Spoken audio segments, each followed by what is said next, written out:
The rope burned against Willa Zimmerman's palms as she hauled another hay bale onto the wagon, but she kept her face blank, and her shoulders squared like she had seen her father do 1,000 times before he died. The Arizona sun beat down mercilessly on quartzsite in the summer of 1882, and sweat trickled down her spine beneath the baggy shirt she had bound tight across her chest with strips of cloth that made it hard to breathe sometimes. But breathing was secondary to eating, and eating required money, and money required work that no ranch in 3 counties would give to a woman alone. She had walked into the Double Cross Ranch 6 weeks ago as Willa Zimmerman, a drifter looking for honest work, keeping her voice low and rough, her father's old hat pulled down to shadow her face. The foreman had looked her over with skeptical eyes, taking in her slight build and smooth jaw, but hands were scarce that season, and the work was brutal enough that most men did not last a month. She had lasted 6 weeks, and every morning she woke in the bunkhouse before dawn to rewrap her bindings and stuff socks into her boots to make her feet look bigger, her heart hammering with the fear of discovery. What she did not know was that Sam Ortega had seen through her disguise the very first day. He had been mending fence in the north pasture when she rode up on her father's old mare, and something about the way she sat her saddle, the way her hips moved, had caught his attention immediately. Then she had dismounted, and he had seen her hands, small and fine-boned despite the calluses, and the delicate line of her neck above the too large collar of her shirt. He had watched her walk toward the ranch house with that determined stride, shoulders thrown back in a masculine swagger that did not quite hide the natural grace beneath, and he had known.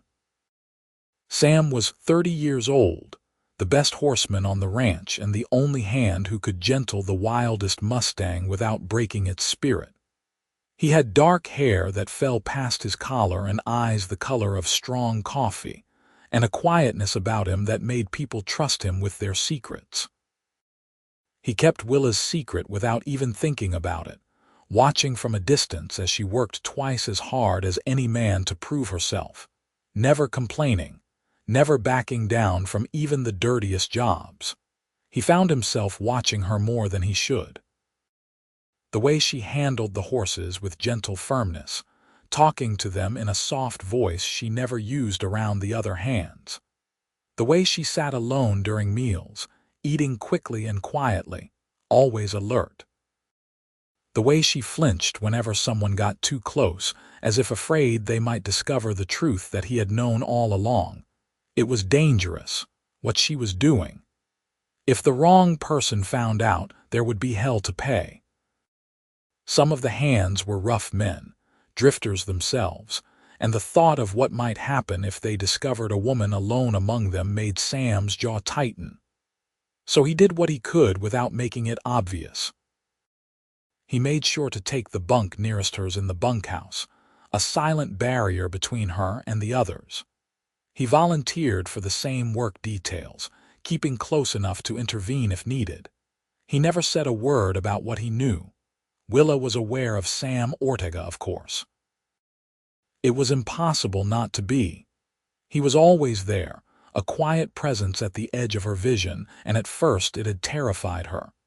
She thought perhaps he suspected something, that he was watching and waiting to expose her.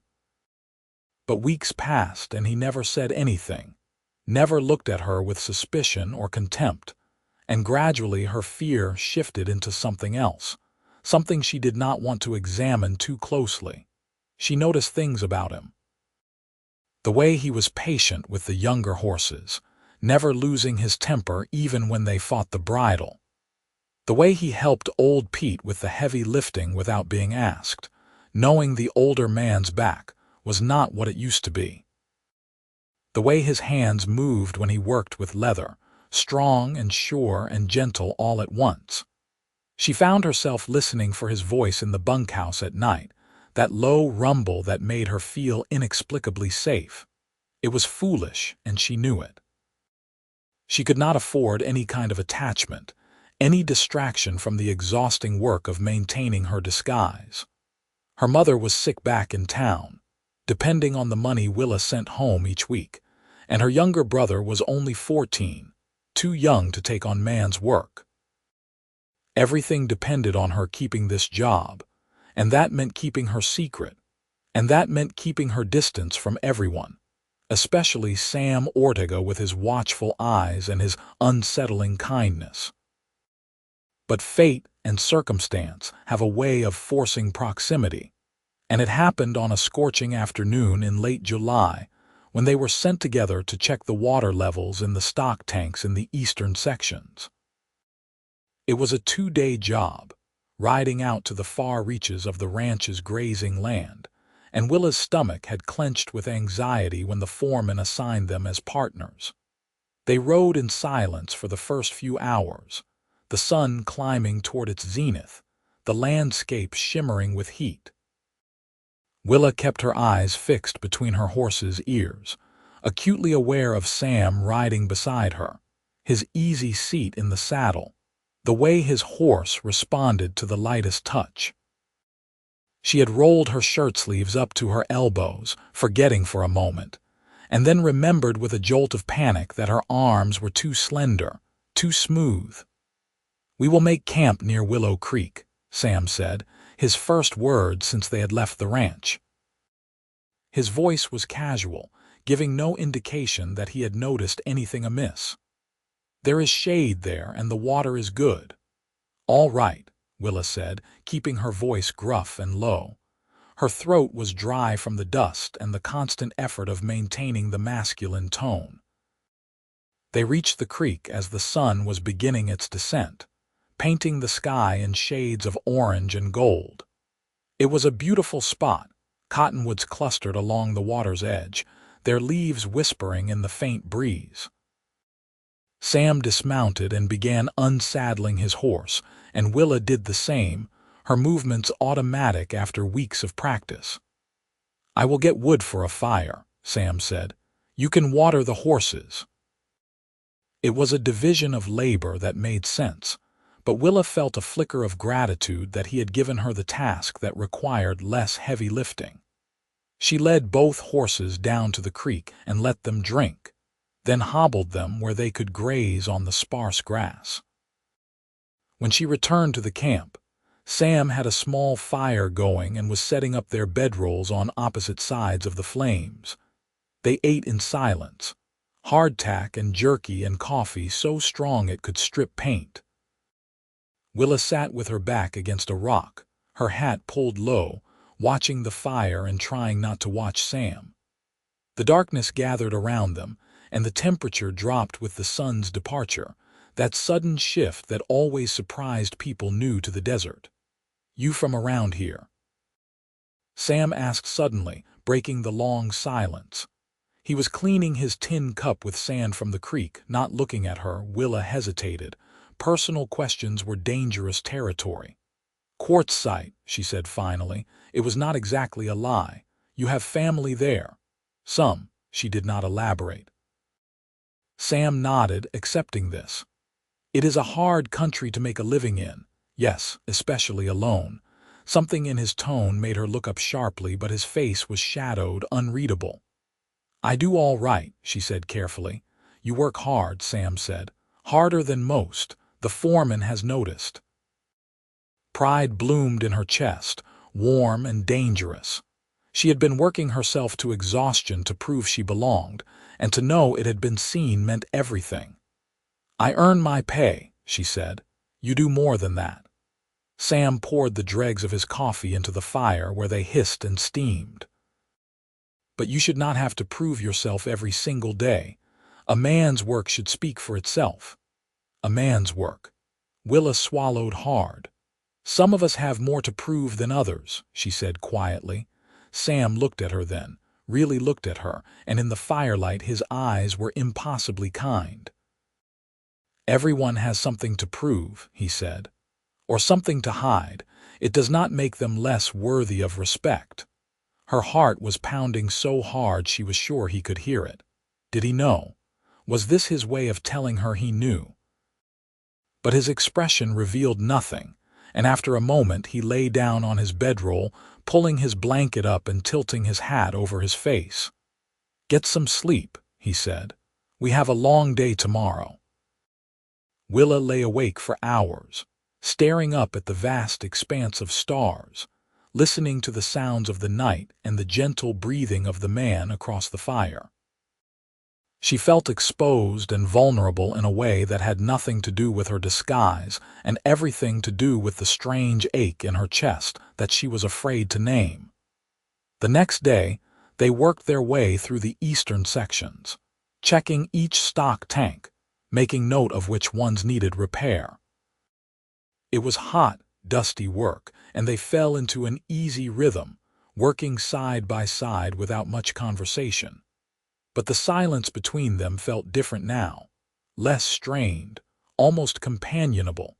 At one tank they found a calf that had gotten tangled in some old wire fencing, bawling its distress. Sam dismounted immediately and approached the frightened animal with slow, careful movements, talking in a low, soothing voice. Willa dismounted too, ready to help, and together they managed to free the calf without either of them getting kicked. "Check its legs," Sam said, holding the calf steady while Willa ran her hands down each leg, feeling for breaks or serious cuts. The calf was trembling but seemed unhurt except for some superficial scratches. "It will be fine," she said, and Sam released it. They watched it run off toward its mother, who had been watching anxiously from a distance. "You are good with animals," Sam said as they returned to their horses. "They trust you." "I like them better than most people," Willa admitted before she could stop herself. Sam laughed, a sound she had not heard from him before, low and genuine. "That is wise," he said. "Animals are honest, people are complicated." They rode back to the ranch as the sun was setting on the second day, both tired and dirty and saddle sore. Willa was relieved to return to the bunkhouse, to the familiar routine that kept her safe. But something had shifted between her and Sam during those 2 days. Some barrier had come down, and she was not sure if that was a good thing or terrifying. Over the following weeks, she found herself paired with Sam more and more often. She did not know if it was coincidence or if he was somehow arranging it, and she did not ask. She told herself it was safer to work with someone who was calm and capable, someone who did not ask too many questions. She did not let herself think about the way her pulse jumped when he smiled at her, or the way she found herself looking for him at mealtimes. August brought a string of hot, cloudless days and tension to the ranch. Water was getting scarce, and tempers were running short. A group of new hands had been hired, rougher men than the regular crew, and Willa gave them wide berth. One in particular, a man named Jack Carson with mean eyes and a cruel mouth, made her skin crawl. She caught him watching her sometimes with an expression she could not read, and it made her doubly careful about her disguise. Sam noticed too. She saw him watching Carson, his face hard, and more than once he positioned himself between Carson and Willa when they were all working together. She was grateful but also worried. The last thing she needed was for Sam to draw attention to her by being obviously protective. One evening in the bunkhouse, Carson started telling crude stories about women he had known, getting louder and more explicit as he went on. Most of the hands laughed or ignored him, but Willa felt her face burning. She kept her eyes on the book she was pretending to read, willing herself to show no reaction. "What about you, boy?" Carson said suddenly, and Willa realized with a sinking feeling that he was talking to her. "You ever been with a woman, or are you still wet behind the ears?" The bunkhouse went quiet. Willa could feel everyone watching her. "I keep my private business private," she said, her voice as steady as she could make it. "That mean you are still a virgin?" Carson pressed, grinning nastily. "Nothing wrong with that, boy. We all had a first time." "Leave the kid alone, Carson," Sam said from his bunk. His voice was quiet, but there was steel in it. Carson turned his attention to Sam. "What, you protecting him, Ortega? That is sweet. Maybe you two are closer than we thought." The implication hung in the air, ugly and dangerous. Sam sat up slowly, and suddenly the temperature in the room seemed to drop.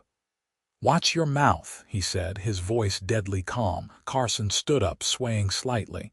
He had been drinking, Willa realized. "Or what? You going to make me?" Sam rose to his feet in one fluid movement. He was not as big as Carson, but there was something in the way he moved, in the set of his shoulders, that made Carson take a step back. "I am asking nicely once," Sam said. "Apologize to the boy and leave him alone." For a long moment, nobody moved. Then Carson spat on the floor and turned away. "Not worth my time," he muttered, but Willa could hear the fear underneath the bravado. The tension in the room dissipated slowly. Men returned to their cards and their conversations, but Willa's hands were shaking as she stared at her book. She had come so close to exposure, to disaster. When she finally dared to look up, she found Sam watching her with an expression she could not read. That night she barely slept, and in the morning she was clumsy with exhaustion. She fumbled the cinch on her saddle and dropped a bucket of oats, spilling them across the barn floor. She was on her hands and knees cleaning up the mess when she heard footsteps behind her. "You all right?" Sam's voice quiet and concerned. "Fine," she said without looking up. "Just tired." He crouched down beside her and began helping her scoop the oats back into the bucket. His shoulder brushed against hers and she flinched involuntarily. "Carson is a bully and a drunk," Sam said. "Do not let him get to you."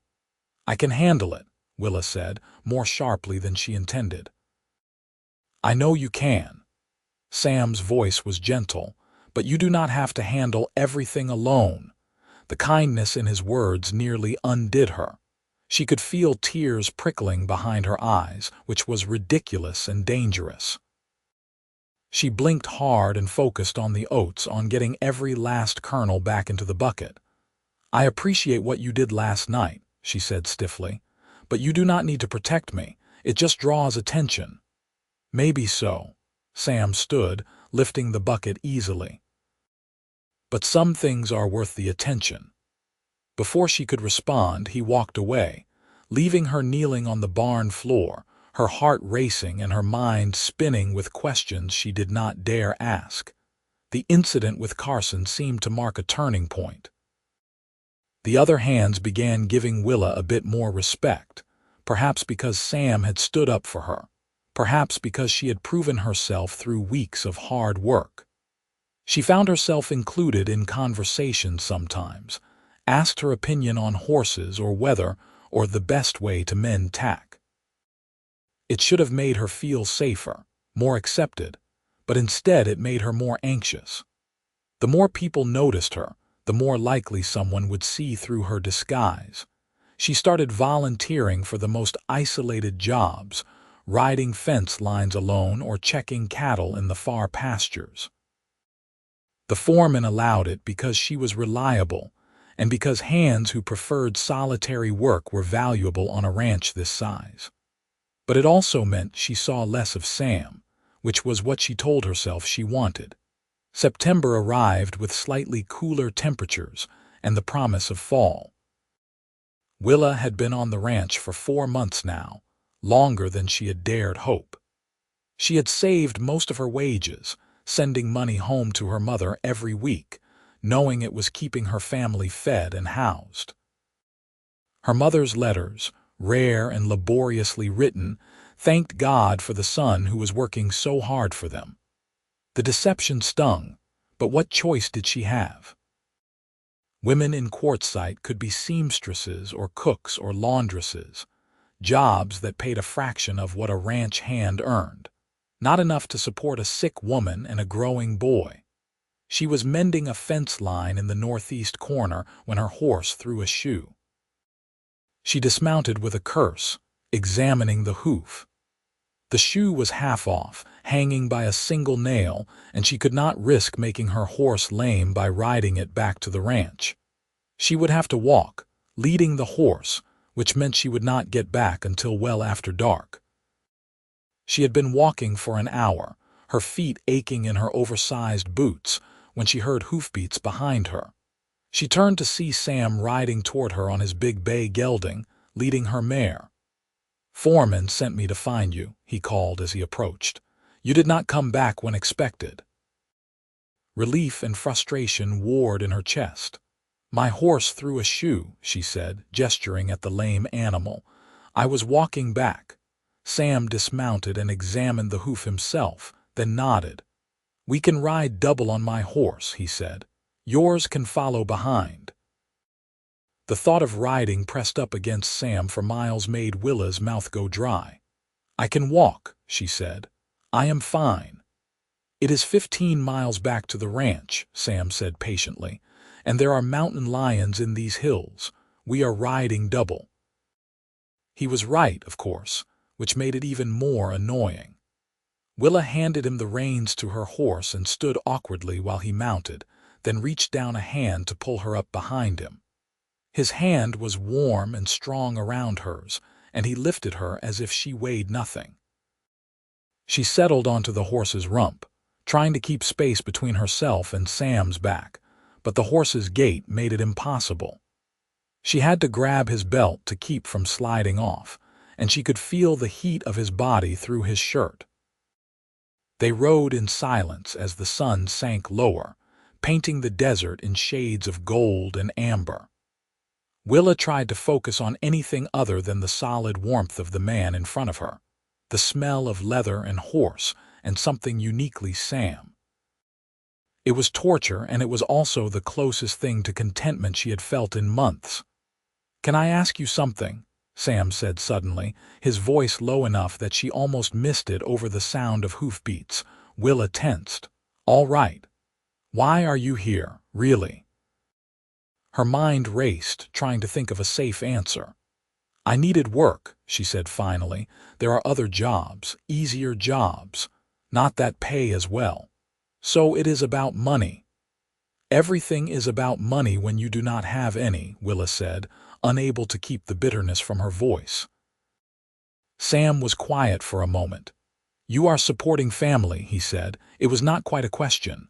"My mother is sick," Willa found herself saying, "and my brother is too young to work, so yes, I am supporting them."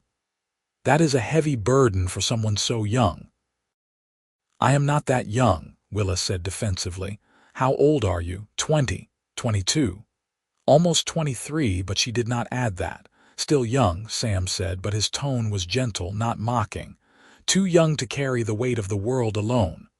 "We all carry what we must," Willa said. "That is true."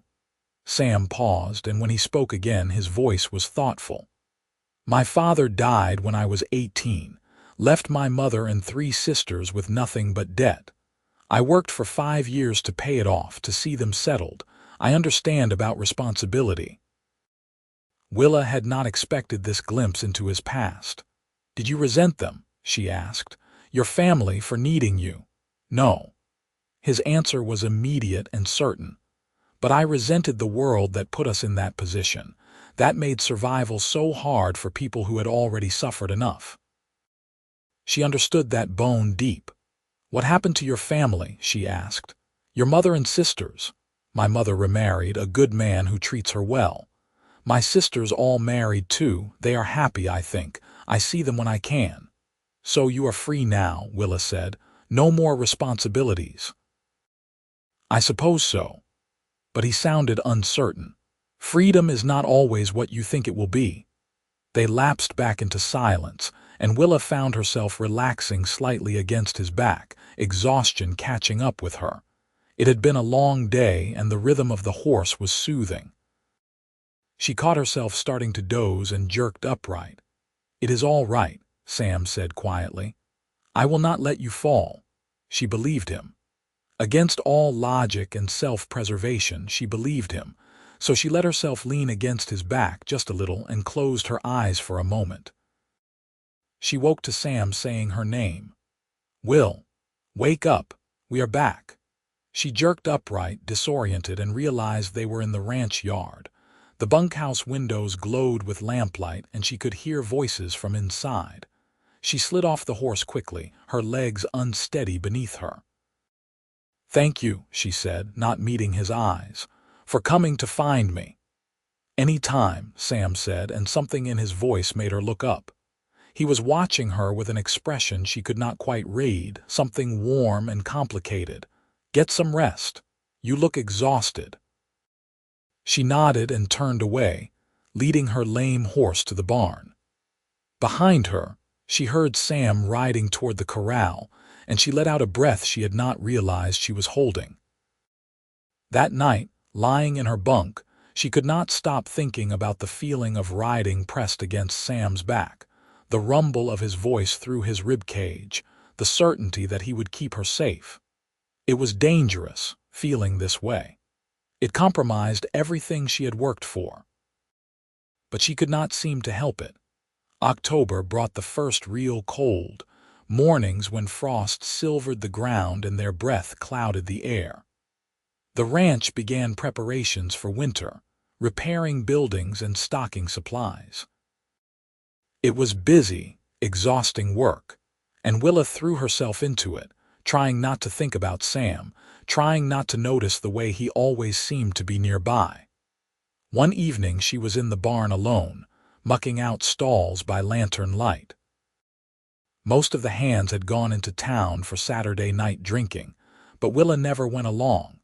It was too risky, too many ways for her disguise to slip. She was pitching soiled straw into a wheelbarrow when she heard footsteps behind her.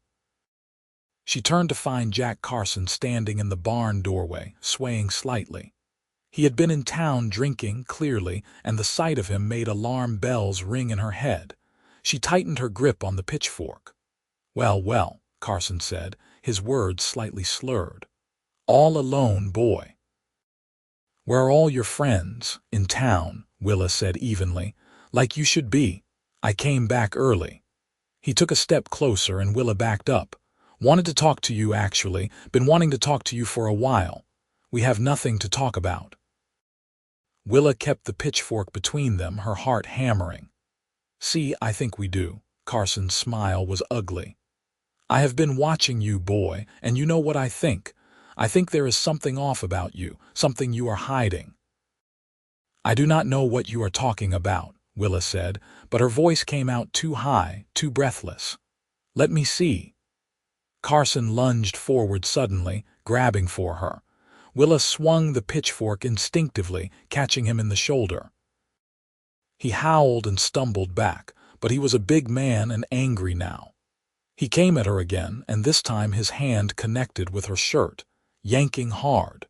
She heard fabric tearing, felt the bindings beneath starting to give way. Panic surged through her and she kicked out hard, her boot connecting with his knee. Carson went down with a curse and Willa ran.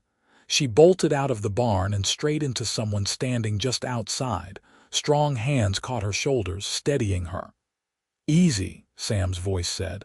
"I have got you." She looked up at him, breathless and terrified, clutching her torn shirt closed. Behind her, Carson was climbing to his feet, still cursing. Sam took in the scene in an instant, his face going hard as stone. "Wait in the tack room," he said to Willa, his voice utterly calm, "and lock the door." "Sam, go. Now." She went, stumbling to the tack room and shutting the door behind her. Her hands were shaking so badly she could barely turn the lock. She pressed her ear to the door, trying to hear what was happening outside. She heard Sam's voice, low and deadly. "You are leaving, right now. Get your things and get off this ranch." "The hell I am," Carson said. "That boy attacked me. That boy defended himself against a drunk who attacked him first." Sam's voice cut like a blade. "I saw the whole thing. And if you do not leave right now, I will make sure the foreman hears exactly what you did. And then the sheriff. You will be lucky if you are not in jail by morning." There was silence, then the sound of Carson spitting. "This is not over." Yes, Sam said. It is. Willa heard stumbling footsteps moving away, then silence. After a long moment, there was a soft knock on the tack room door.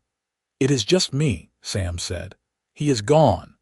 She unlocked the door with trembling hands. Sam slipped inside and closed the door behind him, his face concerned in the dim light. Are you hurt? He asked. No. Her voice was shaking. He grabbed me, but I am all right. Sam's jaw tightened. I should have dealt with him sooner. I knew he was trouble.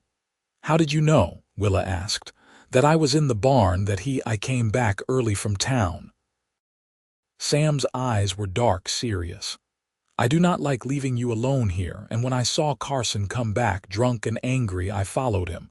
Willa stared at him. You have been watching over me, she said slowly. This whole time. Sam did not deny it. Yes. Why? He was quiet for a long moment, and the air between them seemed to thicken. You know why, he said finally, his voice rough. Her heart was pounding so hard it hurt. Sam, I have known since the first day, he said quietly, that you were not what you pretended to be. I have known, and I have kept your secret because I understood that you must have had no other choice. The world seemed to tilt beneath her feet. He knew, he had always known. You should have said something, she whispered. You should have, what, exposed you, gotten you fired. Sam shook his head. I would never do that. But why? Why protect me when you do not even know me? Because I wanted to know you, Sam said. And because from the first moment I saw you walk onto this ranch, so determined and so afraid, I knew you were someone extraordinary, and I was right. Tears were burning in her eyes. She tried to blink them back, but they spilled over anyway. My name is Willa, she said, her voice breaking. Willa Zimmerman. Willa. He said her name like a prayer. It suits you better than Will ever did. She laughed, a sound somewhere between a sob and genuine mirth. I have been so scared, she admitted. Every single day, terrified someone would find out. I know. Sam reached out slowly, giving her time to pull away, and gently touched her face, his thumb brushing away her tears. I am sorry you had to be so afraid. I am sorry you had no other choice but this. His touch was unbearably gentle, and it broke something open inside her. I cannot do this, she whispered. I cannot feel this way about you. It is too dangerous. If anyone found out, then we will be careful, Sam said. But Willa, I cannot pretend any more that I do not care about you. I have tried. God knows I have tried. But watching you every day, working beside you, seeing your courage and your kindness, I have been falling in love with you, and I cannot stop it. The words hung in the air between them, impossible and perfect. You love me, Willa whispered. Yes. His answer was simple, absolute. I am living a lie, pretending to be someone I am not. You are pretending to be a boy, Sam corrected gently. But everything else about you is real. Your hard work, your dedication, your care for your family. That is who you are, Willa, and that is who I love. She could not speak. She just looked at him, this man who had kept her secret, who had protected her, who had somehow seen through all her defenses to the frightened woman beneath.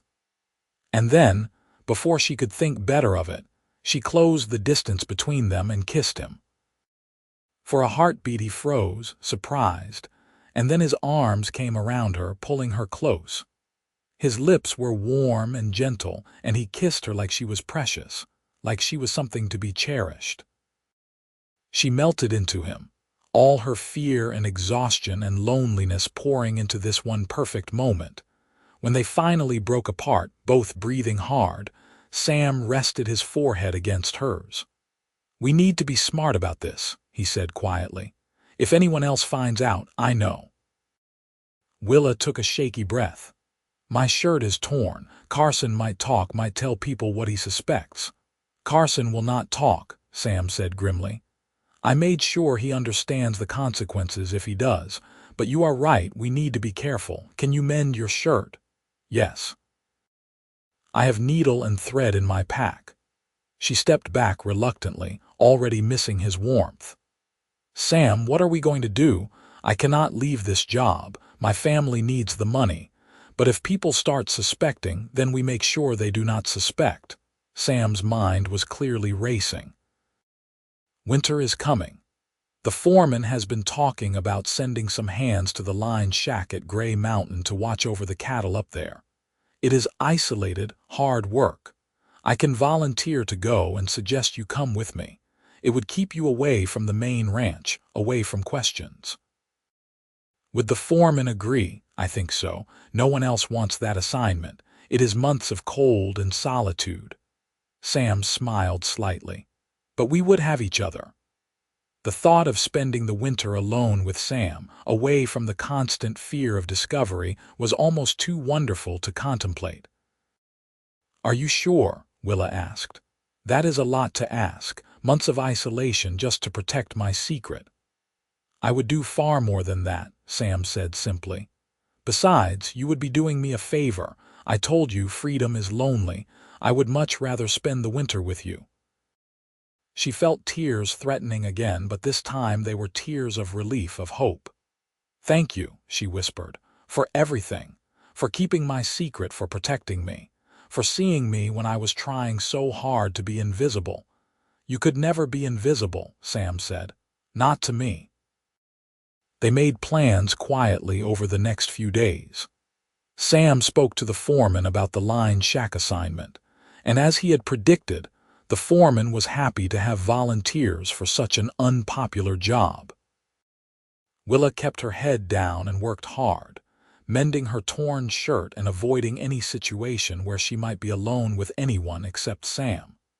Carson left the ranch 2 days after the incident, and no one seemed sorry to see him go. Willa watched him ride away and felt a weight lift from her shoulders, but she knew the danger had not passed. There would always be men like Carson, always the risk of discovery. The line shack was not a permanent solution, but it bought them time. They left on a cold morning in mid-October, their horses laden with supplies for the winter. The line shack was a full day's ride into the mountains, higher and colder than the main ranch. Several other hands rode with them to help bring up supplies, but they would be riding back down once everything was unloaded. The shack was small but sturdy, one room with a stone fireplace and wooden bunks built into the walls. There was a barn for the horses and a fenced area where they could keep watch over the cattle that would graze in the high meadows. It was isolated and beautiful, pine trees crowding close, and a stream running clear and cold just beyond the barn. The other hands helped them unload supplies, then headed back down the mountain, eager to return before dark. And then, for the first time since they had met, Willa and Sam were truly alone. They stood in the doorway of the shack, watching the dust from the departing riders settle.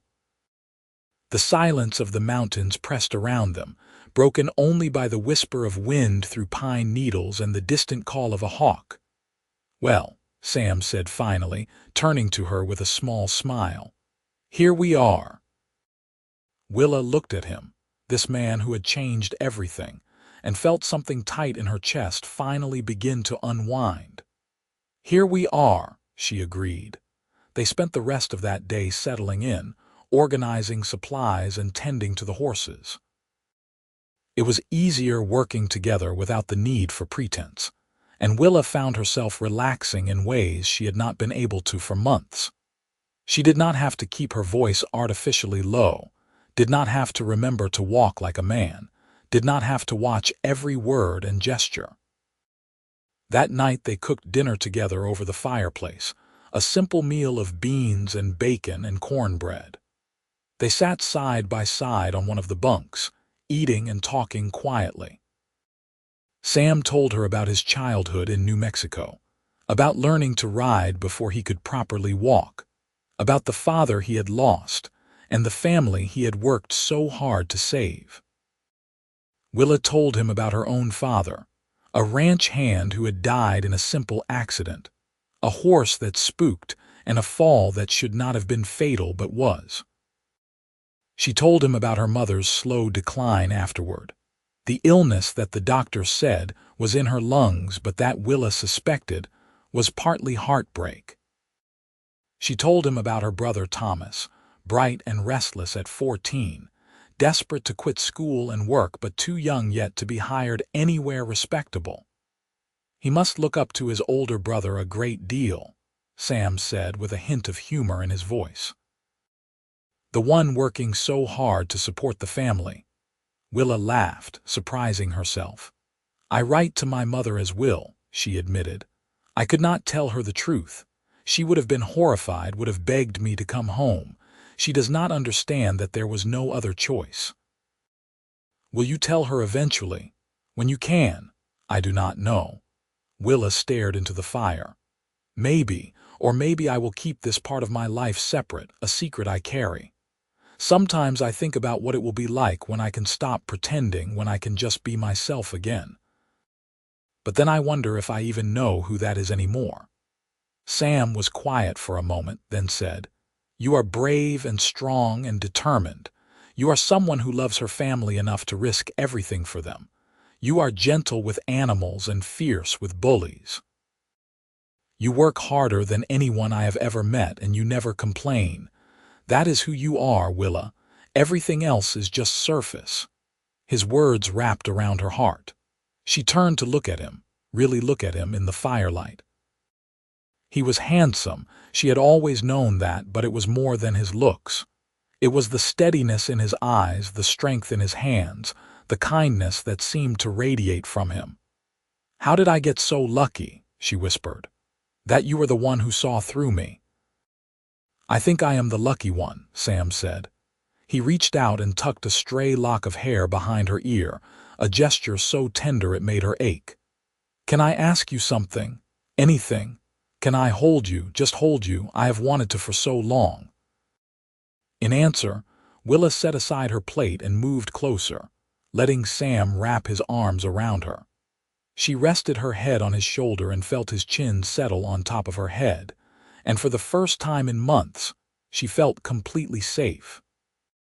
They sat like that for a long time, the fire crackling, the night deepening around them.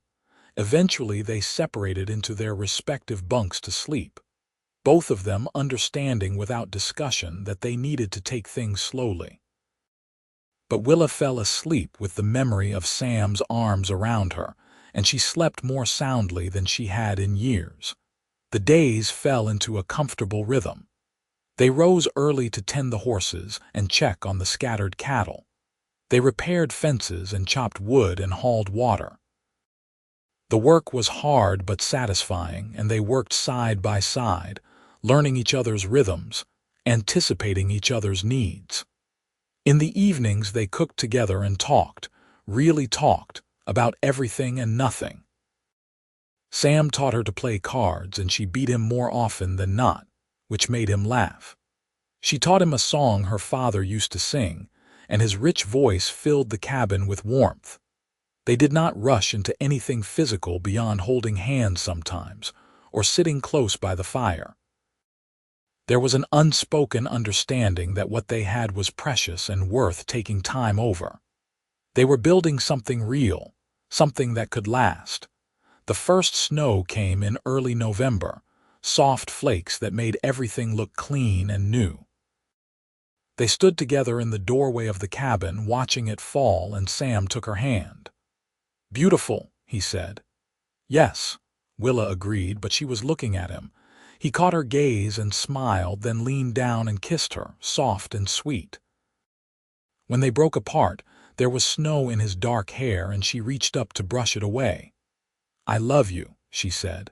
It was the first time she had said the words aloud, and they felt like a gift.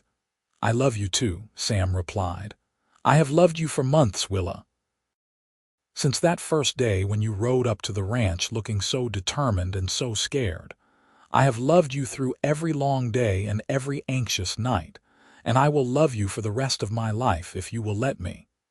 Yes, she said simply. Yes, I will let you. That night, they pushed the bunks together and lay in each other's arms, warm beneath layers of blankets while the snow fell outside. They kissed and held each other and whispered promises in the darkness, and Willa thought she had never been so happy. The winter was long and cold, but they had each other. They were snowed in for days at a time, the world beyond their cabin disappearing into white. They rationed their supplies carefully, stretched their food, burned their wood sparingly. There were hard days when the cold seemed to seep into their bones, and the isolation felt oppressive. But there were also beautiful days, crystalline mornings when the sun turned the snow to diamonds, and quiet evenings by the fire when the whole world seemed to consist of just the two of them. They learned each other completely during those months. Sam learned that Willa liked her coffee sweet when they could spare the sugar, that she sang softly to herself when she was concentrating on something, that she had nightmares sometimes about being discovered and exposed. Willa learned that Sam had a scar on his shoulder from a bull goring when he was 20, that he could carve beautiful things from wood when he had time and a sharp knife, that he worried about being worthy of her trust. "You are the best man I have ever known," she told him one night. "You saved me in every way a person can be saved." "You saved yourself," Sam replied. "I just made sure you did not have to face it alone."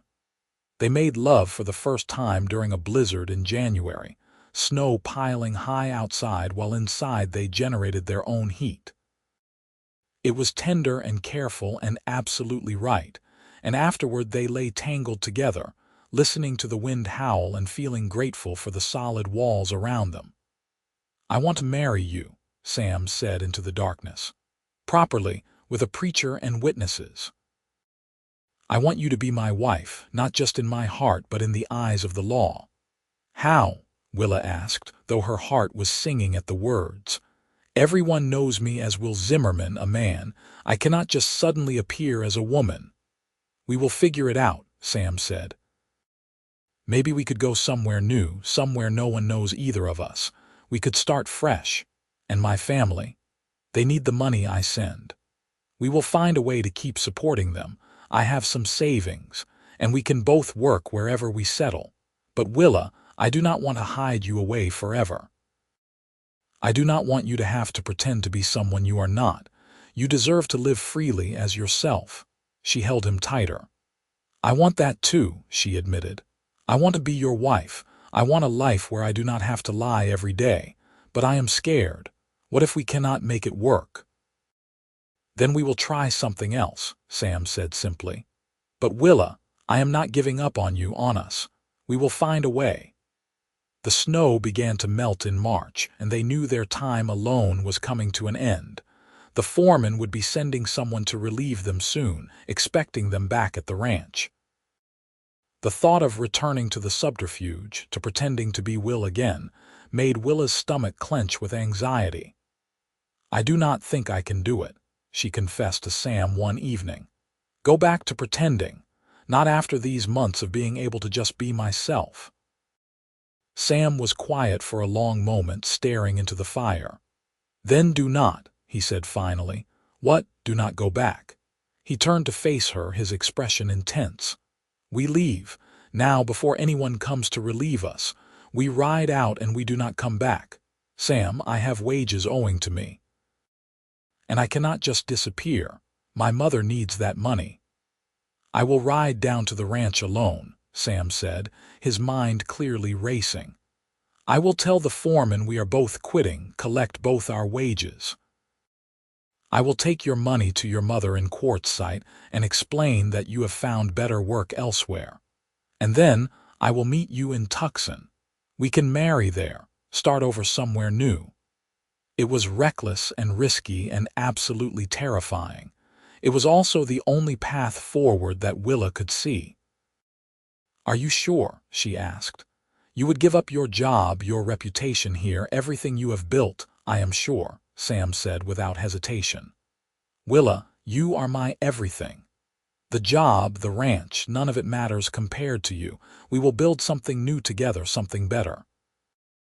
They made their plans over the next few days. Sam would ride down to the ranch, collect their wages, and ride to Quartzsite to deliver money to Willa's mother with a message that Will had found work elsewhere and would write when he was settled. Then he would meet Willa in Tucson, where no one knew either of them, where she could safely be herself. It would take him 4 days, maybe 5 depending on the weather and the roads. "What will I do in the meantime?" Willa asked. "I cannot stay here alone. What if someone comes up from the ranch?" "There is an old mining camp about 10 miles from here," Sam said. "Abandoned for years, but the buildings are still standing. You could hide there, wait for me. No one would think to look for you there." It was not a perfect plan, but it was the best they had. Willa packed what supplies she would need, enough food for a week, blankets and cooking gear. Sam helped her load everything onto her horse, then held her close for a long moment. "5 days," he said. 6 at most. "I will come for you, Willa, I promise." "I know." She kissed him, trying to memorize the feel of his lips, the warmth of his arms. "Be careful. If the foreman asks too many questions, I will handle it," Sam assured her. "We are both of age, both free to quit if we choose. He might be angry, but that is all. Now go. Get to the mining camp before anyone else comes up here." Willa mounted her horse, then looked back at Sam one more time. He was standing in front of the line shack, his hand raised in farewell, and she thought her heart might break from loving him so much. Then she turned her horse and rode into the trees, toward an uncertain future. The mining camp was exactly as Sam had described, a cluster of weathered buildings slowly being reclaimed by the forest. Willa found a cabin that was mostly intact and made it her temporary home, settling in to wait. The days passed slowly, each one feeling like a week. She rationed her food carefully and tried not to think about all the things that could go wrong. What if Sam was delayed? What if the foreman refused to pay their wages? What if something happened on the road? On the 4th day, she heard horses approaching and her heart leaped. But when she peered out through a crack in the cabin wall, she saw 3 riders, none of them Sam. Ranch hands from the Double Cross by their look, probably heading up to relieve them at the line shack. They rode past without seeing her, and she let out a breath of relief. The 5th day came and went with no sign of Sam. Willa told herself not to panic. He had said 5 or 6 days. Roads could be bad this time of year. There were 100 innocent reasons he might be delayed. But fear gnawed at her anyway, whispering that something had gone wrong. On the 6th day, at sunset, she finally heard a single horse approaching. She grabbed the rifle Sam had left with her and positioned herself near the door, ready to defend herself if necessary. But when the rider came into view, she nearly cried with relief. "Sam." She ran out to meet him, and he dismounted in one smooth motion and caught her up in his arms, holding her so tight she could barely breathe. "I am sorry," he said into her hair. "I am so sorry I am late. The road to Quartzsite was washed out. I had to go around, and then your mother." Willa pulled back to look at him. "What about my mother? Is she all right?" "She is fine," Sam said quickly. "But Willa, when I told her that Will had found other work, she was so worried. She wanted to know where you were, if you were safe. And your brother, Thomas, he was suspicious. He kept asking questions. I think he suspected something was off." Willa's stomach sank. "Did you tell them the truth?" "No, I promised you I would not." Sam took her hands. "But Willa, they love you. They deserve to know that you are safe and happy. Maybe not the whole truth, not yet, but something." "I will write to them," Willa said. "Once we are settled in Tucson, once we are married, I will write and explain as much as I can. But Sam, we have to go, now, before anyone thinks to look for us." They rode through the night, putting as much distance as possible between themselves and the Double Cross Ranch. They traveled cautiously, avoiding towns where they might be recognized, sleeping rough under the stars. It took them 5 days to reach Tucson, 5 days of hard riding and cold camps and constant watchfulness.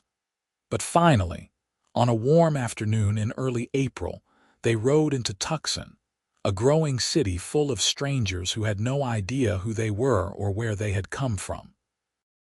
Willa was dusty and exhausted and still dressed in her masculine clothing, but she felt freer than she had in almost a year. They found a modest boarding house run by a widow named Mrs. Patterson, who asked no questions about their travel-worn appearance or Willa's boys' clothing. Sam paid for 2 rooms, keeping up appearances, and they agreed to meet downstairs after they had cleaned up. Willa stood in her small room, staring at herself in the mirror.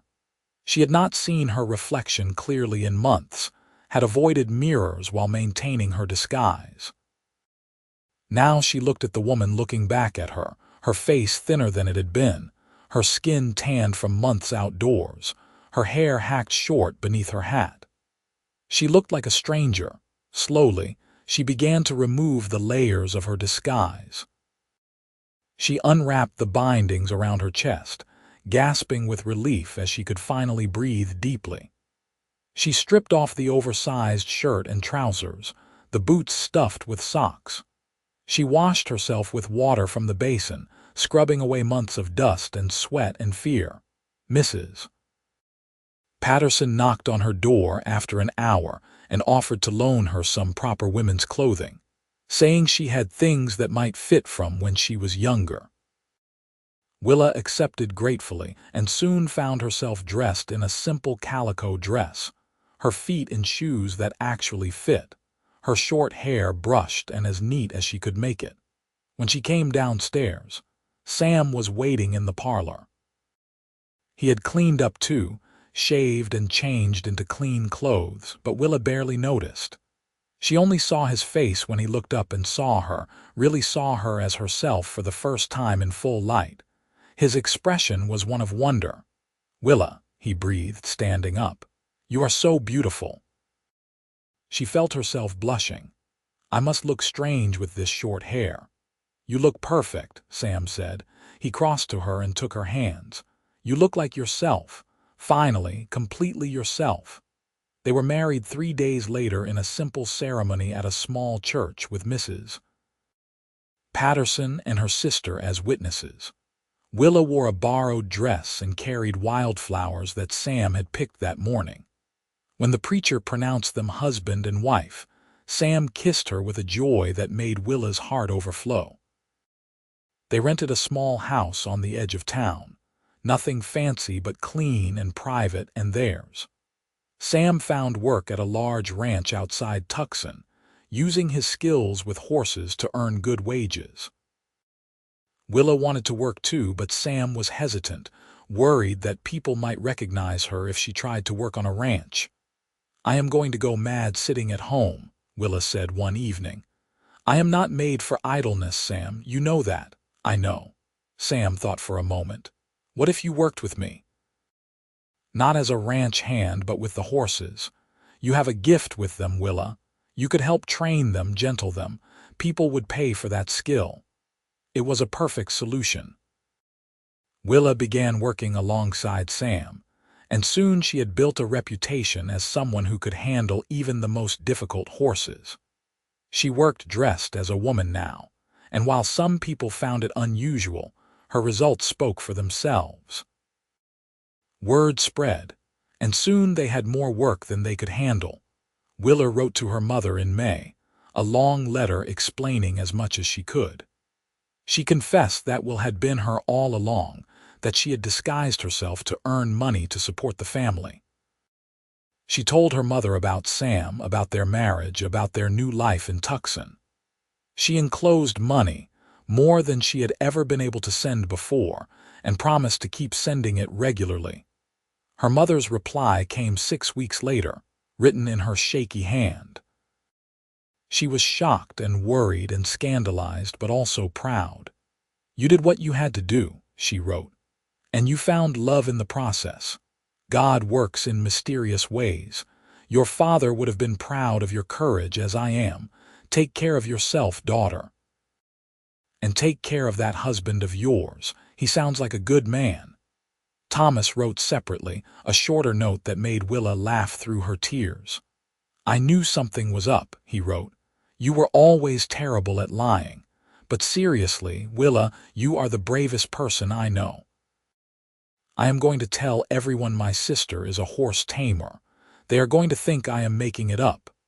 Summer in Tucson was brutally hot, but Willa did not mind. She was happy in a way she had never expected to be, working alongside the man she loved, building a life together.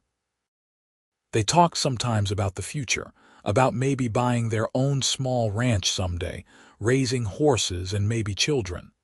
"How many children do you want?"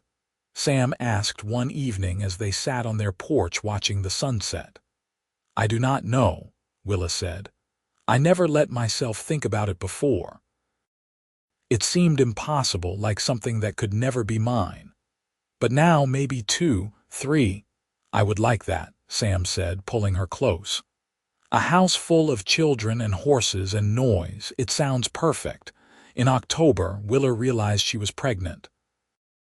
The news filled her with equal parts joy and terror. She had watched her mother suffer through difficult pregnancies, had seen women die in childbirth. But she also remembered the happiness, the way her mother's face had glowed when she held a new baby. Sam was ecstatic and also terrified, fussing over her constantly until she had to tell him to stop. "I am pregnant, not made of glass," she said, laughing. "I can still work, still ride. Women have been doing both since the beginning of time." "I know," Sam said. "But you are my wife, and that is our child.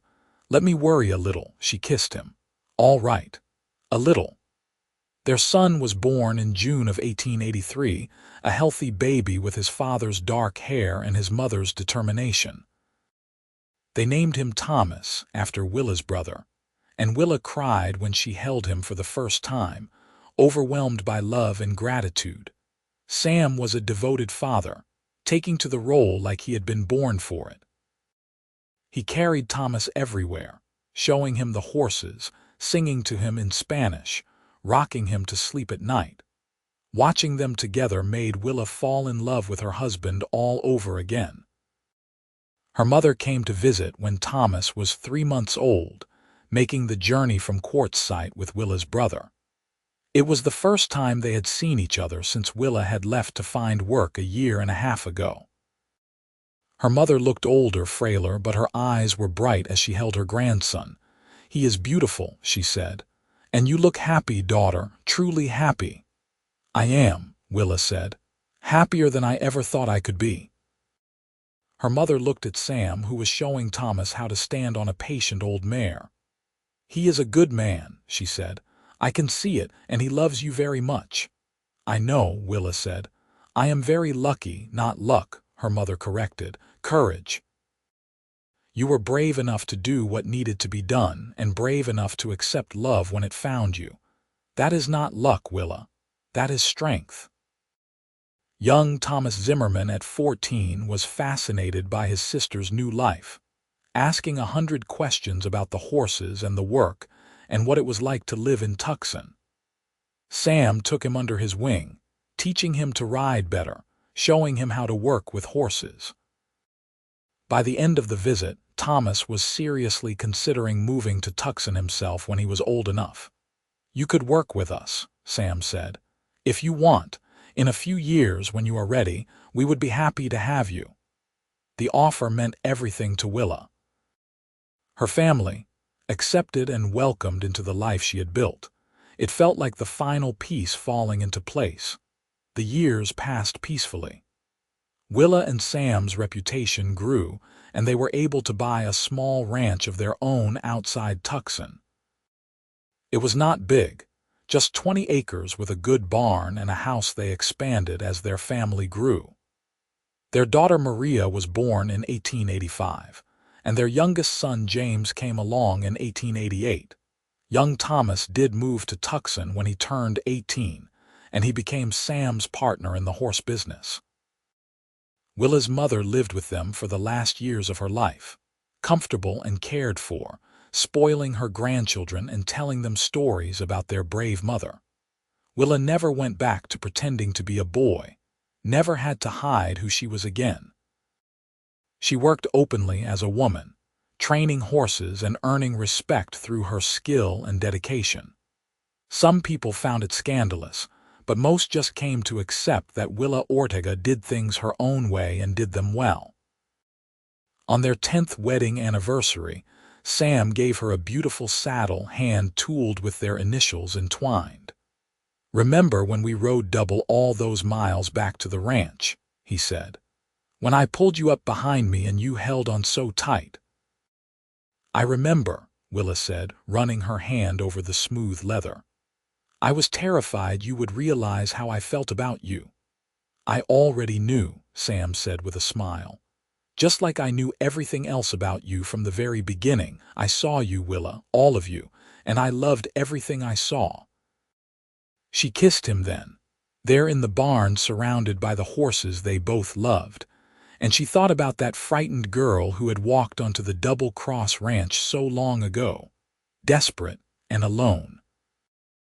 That girl would never have believed she could have this, a life so full of love and purpose and joy. "Thank you," she whispered against Sam's lips, "for seeing me, for keeping my secret, for loving me." "Always," Sam promised. "For all my days I will love you." They stood together in the Arizona sunset, two people who had found each other against all odds, who had built a life out of courage and trust and unwavering love. The horses nickered softly in their stalls, their children's laughter drifted from the house, and Willa felt a contentment so deep, it seemed to radiate from her very bones.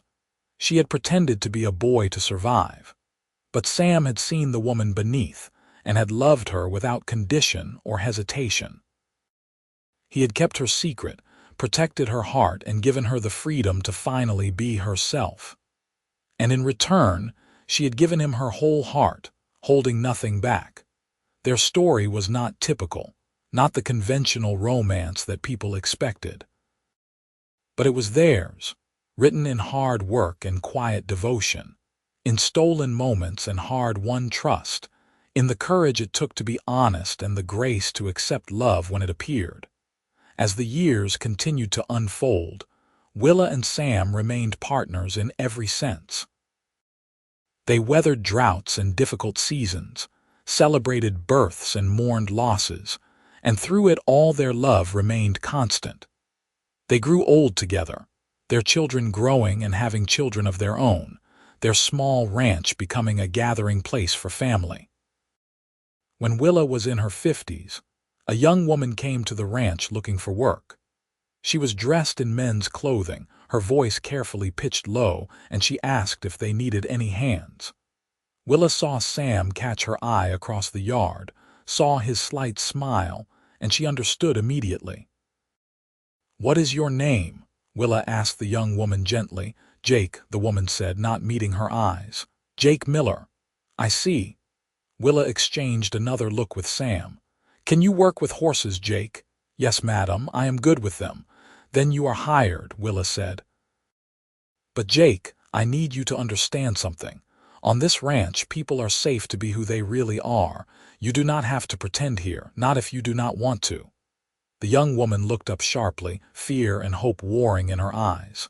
"I do not know what you mean, madam." "I think you do." Willa smiled gently. "My name is Willa, and a very long time ago I was exactly where you are now, so if you need help or just someone who understands, I am here. We both are." She saw tears well up in the young woman's eyes, saw her shoulders start to shake. Sam appeared with a gentle hand on the woman's shoulder. "It is all right," he said quietly. "You are safe here." They gave her work and a place to stay and, most importantly, understanding. Over time, she told them her story, so similar to Willa's own, and they helped her however they could. She stayed for 2 years, saving money and learning skills, and when she finally left it was with her head high and hope in her eyes.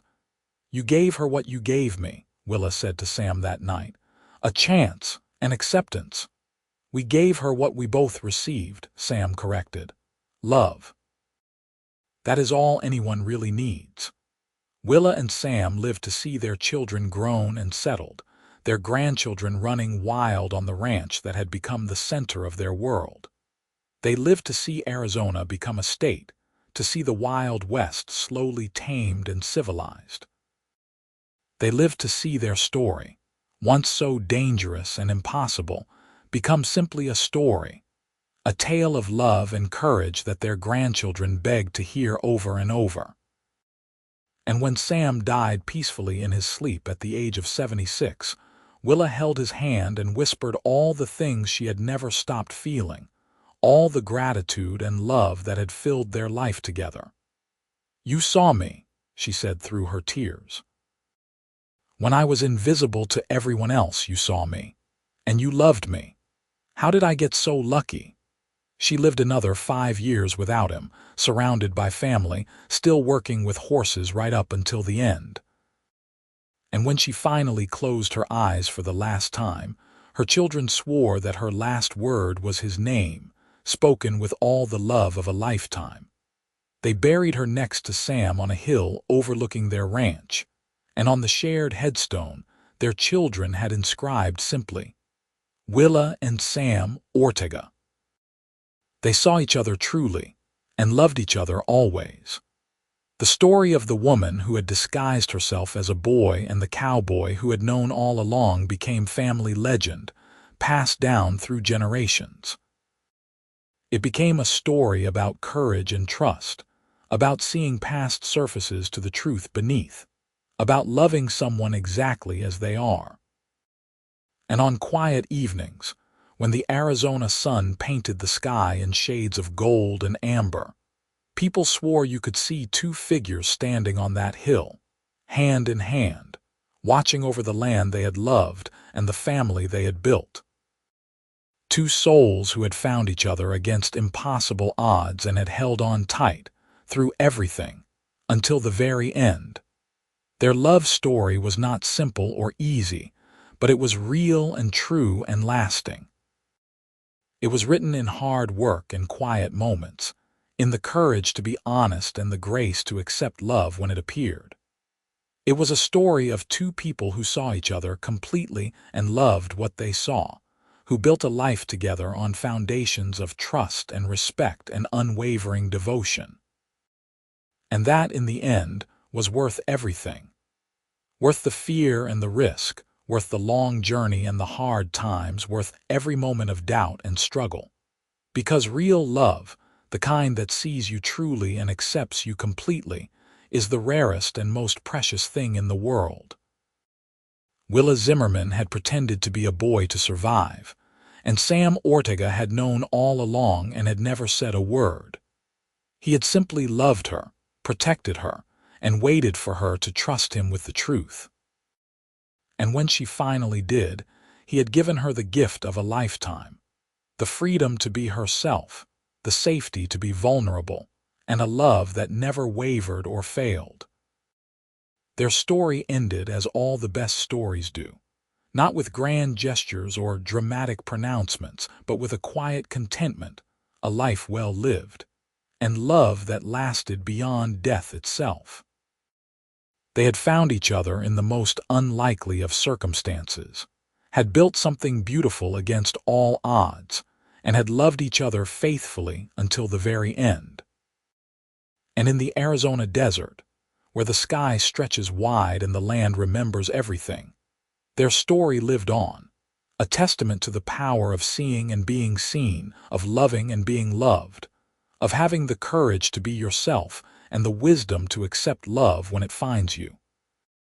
It was a love story for the ages, simple and profound, written in the dust and heat of the Wild West, where a woman dared to defy convention and a man dared to love her exactly as she was.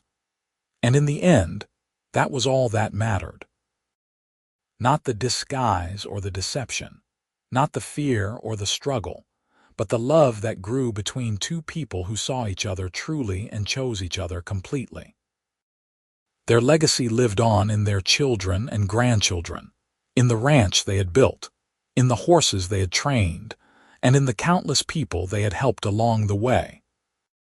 But most of all, their legacy lived on in the lesson they taught without words.